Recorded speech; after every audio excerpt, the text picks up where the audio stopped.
পরীক্ষার হলে মাথা খারাপ করে দেওয়ার মতো কোশ্চেন। দেখো root x to the power root x to the power root x এরকম ইনফিনিটি পর্যন্ত চলছে, আনলিমিটেডভাবে অনন্তকাল ধরে চলছে, এর ভ্যালু দেওয়া আছে হাফ।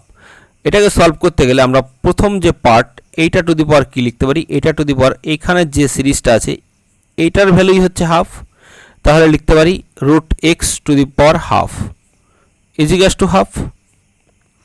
এবার এই রুট মানে কত, রুট মানে হাফ, তার মানে এটা সমান লিখতে পারি x to the power half অর্থাৎ x to the power 1/4 equals to কত হবে 1/2। এখন বোথ সাইডে যদি আমি টু দি পাওয়ার 4 করি তবেই তো এদিককার এই পাওয়ারের 4 আর এই 4 কাটবে, তাহলে কত পাবো x equals to 1/2 to the power 4 করলে এটা চলে আসবে 1/16। এটাই হয়ে যাবে রাইট অ্যান্সার। একই টাইপের কোশ্চেন, এটার অ্যান্সার কত হবে অবশ্যই কমেন্টের মাধ্যমে জানাবে। আর এই টাইপের ভিডিও আরও পেতে গেলে অবশ্যই চ্যানেলটি সাবস্ক্রাইব করবে এবং ভিডিও ভালো লাগলে অবশ্যই লাইক কমেন্ট শেয়ার করবে। ওকে, বাই।